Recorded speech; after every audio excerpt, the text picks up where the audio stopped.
زمین کے کسی دور کونے میں سمندر کے بیچ ایک جزیرہ ہے، ایک ایسا جزیرہ جہاں کی ہوا بھی عام طرح سے نہیں چلتی، جہاں خاموشی آواز سے زیادہ چیختی محسوس ہوتی ہے، اور وہاں کوئی ہے زندہ، انتظار میں۔ کیا آپ نے کبھی سوچا ہے اگر دجال ابھی زندہ ہو، اگر وہ صرف ایک کہانی نہ ہو بلکہ ایک حقیقت ہو جو اپنی رہائی کے لمحے گن رہی ہو؟ یہ سوال کسی مورخ نے نہیں اٹھایا، یہ سوال خود رسول اللہ کے بیان سے پیدا ہوتا ہے۔ ایک دن مدینہ میں رسول اللہ نے لوگوں کو جمع کیا، آواز میں غیر معمولی سنجیدگی تھی۔ آپ نے فرمایا، میں تمہیں ایک ایسے شخص کی خبر دیتا ہوں جس کی بات میرے بیان کردہ دجال کی تصدیق کرتی ہے۔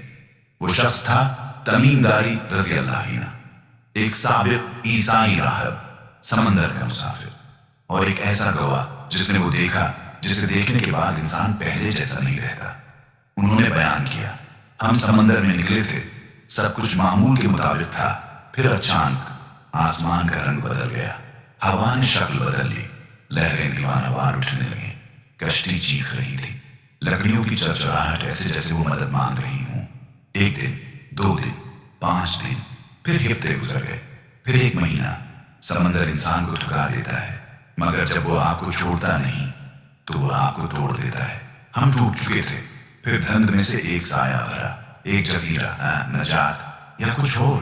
ہم وہاں اترے، زمین نرم تھی مگر عجیب طور پر ٹھنڈی، درخت موجود تھے مگر پرندے نہیں تھے، ہوا تھی مگر زندگی نہیں تھی۔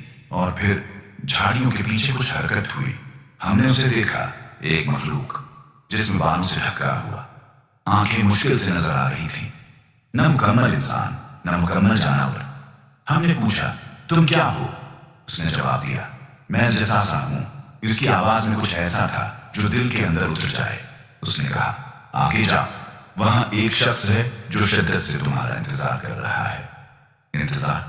ایک سنسان جزیرے میں کون انتظار کر رہا ہو سکتا تھا؟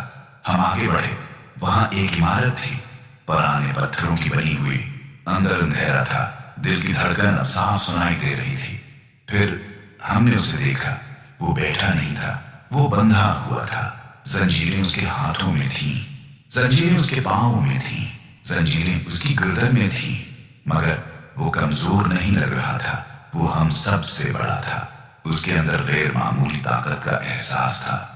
اس کی آنکھیں قیدی کی آنکھیں نہیں تھیں، وہ ہمیں دیکھ رہا تھا جیسے ہم اس کے بارے میں کچھ جانتے ہوں۔ اس نے سوال کیا، بیسن کے کھجوروں کا کیا حال ہے؟ ہم حیران رہ گئے۔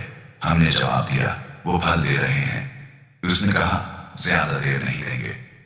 پھر اس نے پوچھا، تبریہ کی جھیل کا کیا حال ہے؟ ہم نے کہا، وہ پانی سے بھری ہوئی ہے۔ اس نے کہا، وہ بھی خشک ہو جائے گی۔ پھر خاموشی کے بعد اس نے ایک اور سوال کیا، اس نبی کا کیا حال ہے جو مکہ میں ظاہر ہوئے ہیں؟ ہم نے جواب دیا، وہ مدینہ آ چکے ہیں۔ ایک لمحہ، صرف ایک لمحہ، اس کی آنکھوں میں ایک عجیب سی چمک آئی۔ اس نے کہا، اگر وہ ظاہر ہو چکے ہیں تو میری رہائی کا وقت قریب ہے۔ پھر اس نے کہا، میں ہوں المسیح الدجال۔ یہ الفاظ فضا میں معلق ہو گئے، ہم سانس لینا بھول گئے۔ ایک ایسا شخص جو خود کو دجال کہہ رہا تھا، وہ قید میں تھا اور اسے یقین تھا کہ وہ آزاد ہو جائے گا۔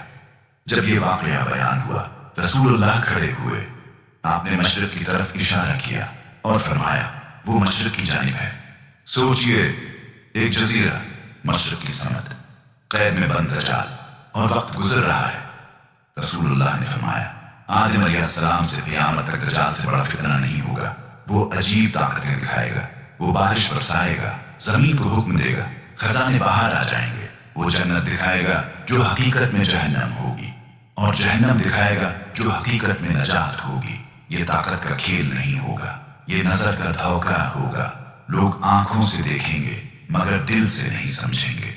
اور شاید یہی سب سے خطرناک بات ہے، کیونکہ دجال صرف باہر کا فتنہ نہیں ہوگا، وہ انسان کے اندر شک پیدا کرے گا، وہ ایمان کو ہلائے گا، وہ سچ کو اتنا مشکوک بنا دے گا کہ جھوٹ سچ لگنے لگے۔ اور پھر جب زمین تھک جائے گی، جب انسانیت الجھ جائے گی، جب ایمان چند دلوں میں باقی رہ جائے گا، تب حضرت عیسی علیہ السلام نازل ہوں گے۔ وہ دجال کا تعاقب کریں گے اور آخرکار اس کا خاتمہ ہوگا۔ مگر ایک سوال ابھی باقی ہے، ہم دجال کی جگہ جاننا چاہتے ہیں، مگر کیا ہم اپنے دل کی جگہ جانتے ہیں؟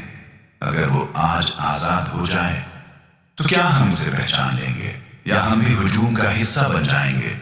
جزیرہ کہیں بھی ہو سکتا ہے، مگر امتحان یہی ہوگا، آپ کے دل میں، اور شاید وقت ہماری سوچ سے زیادہ قریب ہے۔